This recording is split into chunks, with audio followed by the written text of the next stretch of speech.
Good morning student. मैं doctor Mohammad Anwar Iqbal, KSS college Lakhisarai, department of history. आज मैं आप लोग को मोहम्मद बिन तुगलक के बारे में बताऊंगा, उनकी नवीन योजनाओं के बारे में ध्यान आपको दिलाता हूं।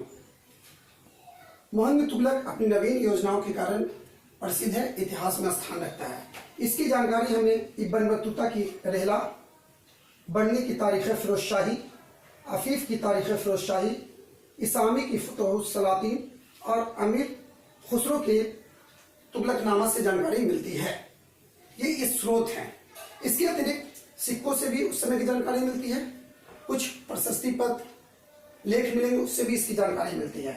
ये नवीन योजनाओं की मुख्य रूप से जानकारी हमें इब्न बतूता की रेला और बढ़नी की तारीख फिरोज शाही से जानकारी प्राप्त होती है।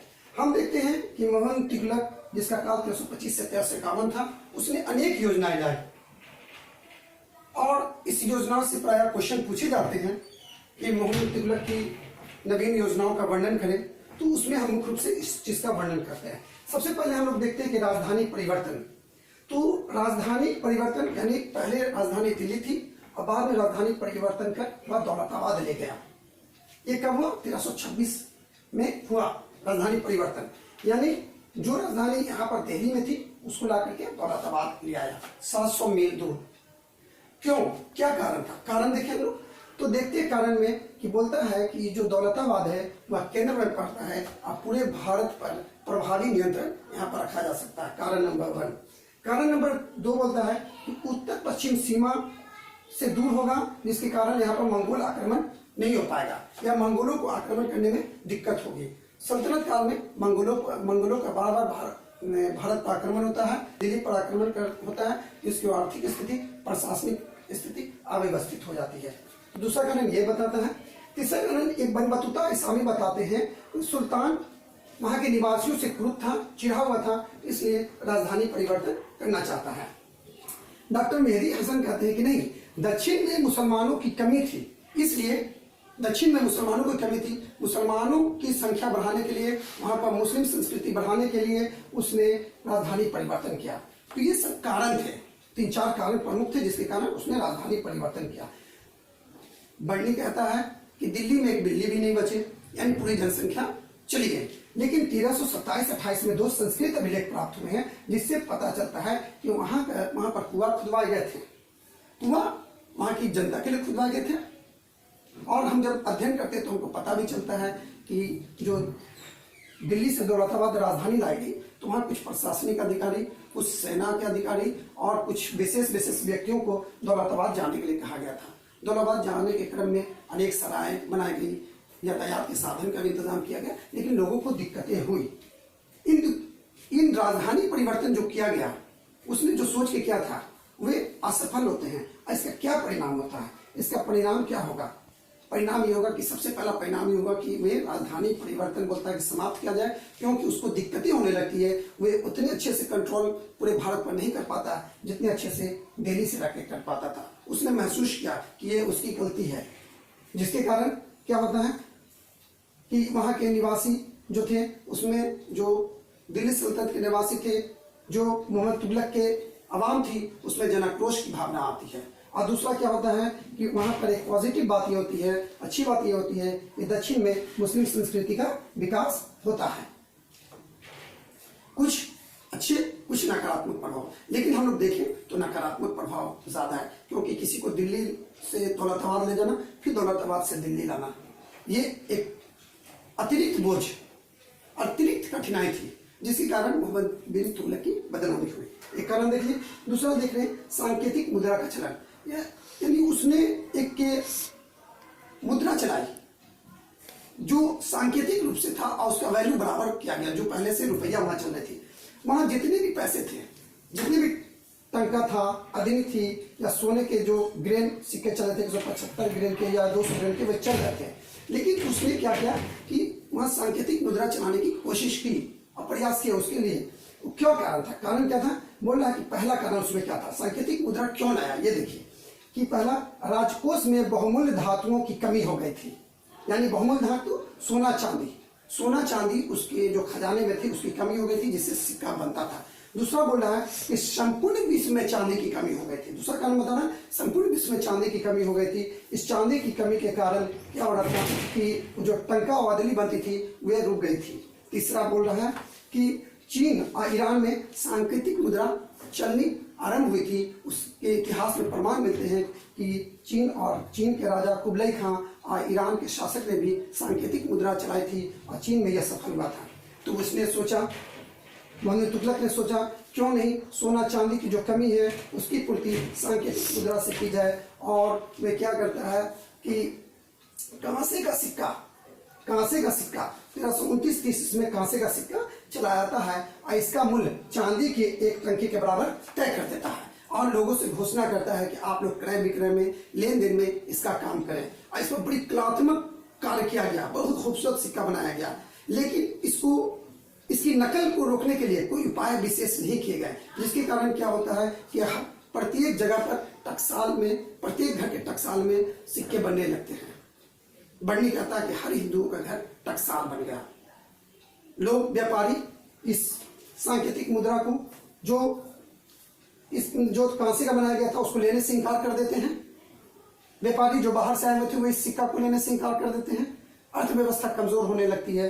लास्ट में क्या होता है, परिणाम क्या होता है कि मोहम्मद बिन तुगलक को घोषणा करनी पड़ती है कि जो लोग के पास भी सांकेतिक मुद्रा है, कांसे की मुद्रा है, वे राजकोष के पास लेके आए, हमारे राज्य के पास लेके आए, हमारे लोग के पास लेके आए और आपके उसके बदला आपको चांदी और सोने की सिक्का दी जाएगी। कहा जाता है कि राजघराने के पास, राजमहल के पास ये सांकेतिक मुद्रा, ये तांबे और कांसे की मुद्रा का ढेर लग गया और इसको बदल करके देना पड़ा, जिसकी बहुत बड़ी आर्थिक क्षति और नुकसान मोहम्मद बिन तुगलक को हुआ।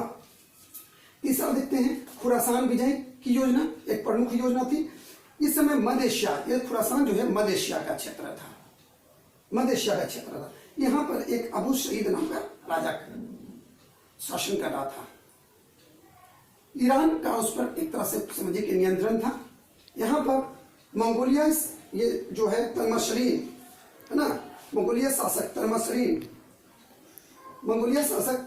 और मिस्र का शासक भी ईरान पर प्रभाव जमाना चाहता था और यहाँ पर अधिकार चाहता था खुरासान पर। इन तीनों ने मिलकर एक योजना बनाई कि हम लोग खुरासान पर अधिकार कर लेंगे और खुरासान पर से जो फायदा होगा उसको मिलकर के बांटेंगे। इसके लिए मोहम्मद तुगलक ने 3,70,000 की एक बड़ी सेना का गठन किया। इसमें कुछ मंगोल और कुछ राजपूत लोगों को ज्वाइन कराया गया और इनको 1 साल का अग्रिम वेतन दिया गया कि ये लोग अच्छे से प्रशिक्षण लेकर के तैयार हों। इसी समय क्या होता है कि जो मंगोलियाई राजा था तलमशरीन, उसको अपदस्थ कर दिया जाता है और मिस्र के शासक और ईरान के शासक में दोस्ती हो जाती है। और ये योजना जो मोहम्मद तुगलक ने सोचा था कि खुरासान पर मध्य एशिया को वह कब्जा कर लेगा, उसके सपने चूर हो जाते हैं और यह अभियान असफल हो जाता है। यह अभियान को समाप्त करना पड़ता है और जो 3,70,000 की सेना का गठन किया गया था उसको भंग कर दी जाती है। सेना में असंतोष फैल जाता है, सेना में विद्रोह की भावना हो जाती है और इस तरह से यह भी योजना उसकी असफल हो जाती है। अब वो एक नई योजना बनाता है जिसको कहते हैं द्वाब में राजस्व वृद्धि। चूंकि इतनी सारी योजना, राजधानी परिवर्तन, सांकेतिक मुद्रा का चलन, खुरासान विजय, इसमें बहुत सारे धन खर्च होते हैं।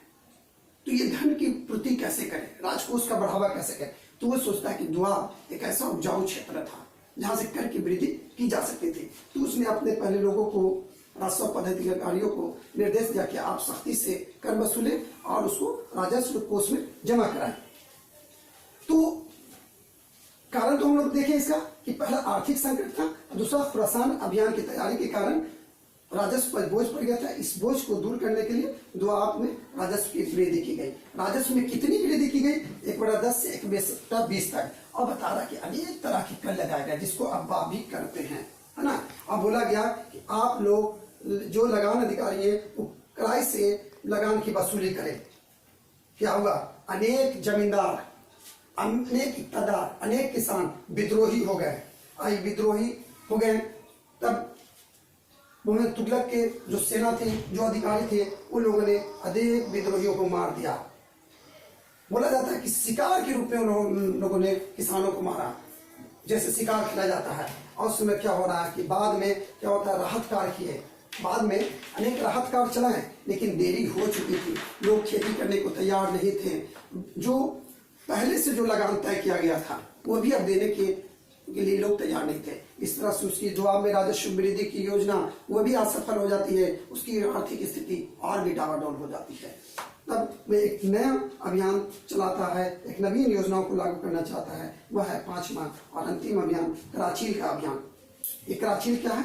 ये कराचील मध्य एशिया के गढ़वाल कुमाऊं का एक क्षेत्र है।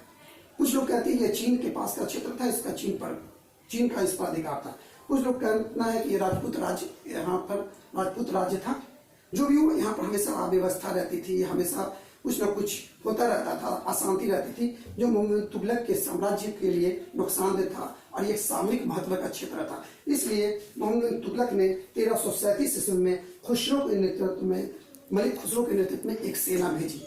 ये सेना पहाड़ पर चढ़ाई कर उस पर कब्जा करने में सफल तो नहीं हुई, लेकिन वहाँ के राजा ने इसकी अधीनता स्वीकार की। कहा जाता है कि बहुत बड़ी सेना हताहत हुई और यह भी योजना असफल हो जाती है, क्योंकि ना इसको आर्थिक रूप से कोई फायदा होता है, ना इसको प्रशासनिक रूप से फायदा होता है।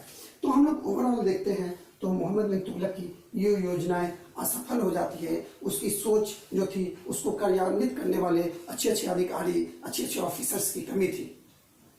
इस प्रकार हम लोग अपने नोट्स में इस चीज़ को लिखेंगे और इसके बारे में जो व्यूज होंगे कि इसकी सोच कैसी थी। जैसे हम लोगों ने देखा कि ये जब राजा बना तो इसने अपने सभी तरह के वर्ग के लोग उसमें शामिल किया। जैसे हम लोग देखते हैं कि वे मनका बावर्ची को भी शामिल किया, उस लाधा माली को भी शामिल किया, इब्न बतूता को दिल्ली का काजी नियुक्त करता है। ये सारे लोग को शामिल करता है, देसी विदेशी पठानी सभी लोग को अपने प्रशासन में नियुक्त करता है, सभी लोग को मर्तबा देता है। वह हिंदुओं के साथ अच्छा रिलेशन रखता था, अभी हम जानते हैं।